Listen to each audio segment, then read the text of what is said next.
अंधेरी रात में समुद्र की लहरें उठ रही है। बीच में एक आइलैंड है। आइलैंड में एक गांव चंदेरी नाम का, एक घर जिसमें सभी लोग पूजा पाठ कर रहे हैं और अचानक किसी के चिल्लाने की जोर से आवाज आती है। पता नहीं ये सिलसिला कब खत्म होगा। आखिर सभी गांव वालों का क्या गुनाह है इसमें? ये किस बात की सजा दे रही है हमें वो? क्या इसका कोई हल नहीं है? आखिर कब तक हम ऐसे ही डरते रहेंगे? हमारे बच्चों के भविष्य का क्या होगा? जिंदा बचेंगे तो भविष्य होगा ना। ये बात सुनकर घर के दोनों छोटे बच्चे घबरा गए। अगले दिन मुखिया का बेटा उदय बहुत सालों के बाद अपने घर लौटा। गांव में आते ही उसने देखा कि गांव के सभी घरों पर वो स्त्री रक्षा करना लिखा था। उदय को ये बात कुछ समझ नहीं आई। अपने घर पहुंचने के बाद उसने देखा कि उसकी हवेली के दीवार पर भी वही लिखा था। घर के अंदर जाने के बाद उदय सबसे मिला। शाम के खाने के वक्त उदय ने अपने पिता मुखिया से इस बारे में पूछा। पिताजी, गांव में सब कुछ वैसे का वैसा है जैसे पहले था, लेकिन एक बात समझ नहीं आई। गांव में हर किसी के घर के बाहर वो स्त्री रक्षा करना ऐसा क्यों लिखा है? कुछ साल पहले गांव में स्त्री का आतंक फैला था। जो कोई औरत की इज्जत नहीं करता वो स्त्री उसे उठाकर ले जाती और मार देती थी। बाद में जब सभी ने अपने किए की स्त्री से माफी मांगी और औरत की इज्जत करने लगे तो वही स्त्री औरत की रक्षक बन गई। लेकिन अब एक नई समस्या गांव में आई है। अब गांव की औरत ही सुरक्षित नहीं है। कोई है जो औरत को उठाकर ले जाता है और उन्हें मार देता है। वो कौन है? क्या आपको उसके बारे में कुछ पता है?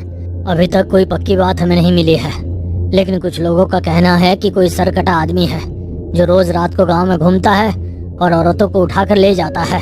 उदय को इन सभी बातों पर पूरी तरह विश्वास तो नहीं था, लेकिन कुछ हद तक तो वो इन सब बातों को मानता था, क्योंकि उसका एक फ्रेंड पैरानॉर्मल एक्सपर्ट था।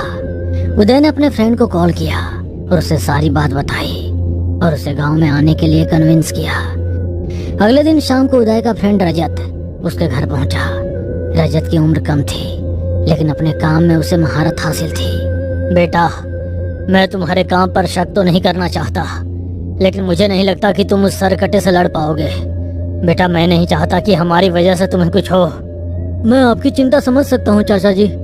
मैं ये तो नहीं कहता कि आपके गांव की प्रॉब्लम खत्म कर दूंगा, लेकिन ऐसा करने की पूरी कोशिश जरूर करूंगा। रजत ने कुछ दिन गांव में घूमकर अलग अलग लोगों से सरकटे के बारे में जानकारी ली। गांव के लोगों को जो आधी अधूरी जानकारी थी वो उन्होंने उदय को बताई। गांव वालों की बातें सुनकर रजत ने अपने अनुमान लगाने शुरू कर दिए और अपना काम शुरू किया। उसी रात किसी ने सभी के घरों के बाहर दीवार पर जो लिखा था वो स्त्री रक्षा करना, वो लिखावट मिटा दी। अगले सुबह सबने देखा तो सबके घर के दीवार की लिखावट मिट गई थी। गांव वालों को कुछ समझ नहीं आया। पंचायत बुलाई गई। गांव में जो कुछ हो रहा है वो सभी को पता है। अब मैं आप सबसे पूछना चाहता हूँ कि क्या किसी के पास इस समस्या का कोई समाधान है? गांव में देवी की महापूजा कराते हैं। पूजा पाठ तो हम रोज ही घर में करते हैं, लेकिन कुछ फर्क नहीं पड़ा। मुझे लगता है हमें स्त्री को वापस बुलाना होगा। अब वही है जो हमारी रक्षा कर सकती है। लेकिन स्त्री को वापस कौन लाएगा? हमें तो पता भी नहीं कि वो है कहाँ। स्त्री को वापस लाने में एक लड़का है जो हमारी मदद कर सकता है, और वो है मेरे बेटे का दोस्त रजत। लेकिन मुखिया जी, रजत और उदय बेटा तो शहर में पले बड़े हैं, क्या वो हमारी मदद कर सकते हैं? रजत भले ही शहर में रहा हो, लेकिन उसे तांत्रिक विद्या का ज्ञान है। वो जरूर हमारी मदद करेगा। सभी गांव वाले अपनी आस लेकर रजत के पास गए। आप सभी को घबराने की कोई जरूरत नहीं है।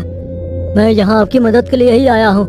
मैं नहीं जानता कि मैं किस हद तक आपकी परेशानी दूर कर सकता हूँ, लेकिन अगर आप सबको लगता है कि स्त्री ही आपकी परेशानियों का हल है तो मैं उसे वापस जरूर लाऊंगा। अमावस की रात को 7 दिन बाकी थे। रजत गांव की पहाड़ी की चोटी पर गया और वहां जाकर उसने अपना वेश बदला और तांत्रिक के कपड़े पहने और अपनी झोली में से अपना सारा सामान बाहर निकाला। उसने पीपल के पेड़ के चारों ओर कुमकुम से बड़ा घेरा बनाया। उसके अंदर एक सितारा बनाया और उसमें बैठकर हवन करने लगा। ये गांव के सरकटे का आतंक लोगों के मन में दहशत फैला रहा था। रजत ने कहा था कि स्त्री को वापस बुलाने के लिए उसे 7 दिन यज्ञ करना होगा और 7 दिन तक उसे कोई बीच में नहीं टोकेगा और न ही गांव का कोई आदमी वहां आएगा। स्त्री को बुलाने के लिए रजत हर दिन स्त्री के किसी चीज की आहुति देता था। पहले दिन उसने स्त्री के वस्त्रों को किया, कि कुछ ही पलों में उदय की आंखों से गायब हो गया, जिसमें स्त्री की लाल रंग की साड़ी थी। दूसरे दिन स्त्री के कंगन, तीसरे दिन पायल। ऐसा एक एक दिन वो आहुति देने लगा। उदय के मन में रजत के लिए डर सा बैठ गया। वो हाथ जोड़कर भगवान से रजत की सलामती की प्रार्थना करने लगा। हे भगवान, रजत गांव वालों की आखिरी आस है, प्लीज उसकी रक्षा करना।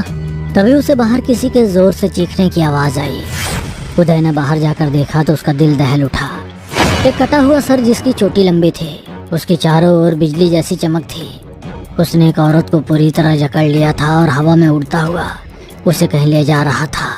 उदय ने उसका पीछा करना चाहा, लेकिन वह इतनी तेजी से गया कि कुछ ही पलों में उदय की आंखों से गायब हो गया। कहाँ गया वो सर? कहाँ ले गया होगा उस औरत को? हे भगवान, ये सब इतना डरावना है। पता नहीं रजत किस हाल में होगा। उसके पास जा भी नहीं सकता। उसने खुद वहाँ किसी को आने के लिए मना किया है। अगले दिन सुबह अमावस्या थी। सारे गांव वाले स्त्री की मूर्ति के पास जाकर दूध से उसका अभिषेक करने लगे और गांव की रक्षा की प्रार्थना करने लगे। यज्ञ की आखिरी रात को रजत ने अपनी पूरी कोशिश की कि वह स्त्री को वापस ला सके। स्त्री, मैंने 7 दिनों तक तुम्हारा आवाहन किया है ताकि तुम वापस आ सको, लेकिन अगर तुम नहीं आई तो मेरा ये यज्ञ विफल हो जाएगा। और अगर तुम चंदेरी गांव के औरतों की रक्षा के लिए नहीं आ सकती तो ठीक है, आज इस यज्ञ की आखिरी रात को, इस काली अमावस को, मैं आखिरी बलि इन बालों की दूंगा। इन बालों के साथ तुम्हारी शक्तियां भी नष्ट हो जाएगी। ऐसा बोलकर रजत ने कुछ मंत्र पढ़े और वो बालों की चोटी को यज्ञ में डालने ही वाला था कि स्त्री की आवाज आई। लो, आ गई मैं। दोस्तों, क्या लगता है आपको, क्या ये वही स्त्री है जो चंदेरी गांव की औरतों की रक्षा करेगी? क्या स्त्री ताकतवर सरकटे के आतंक से गांव वालों को बचाएगी या खुद उसका शिकार हो जाएगी? हमें कमेंट में जरूर बताइए।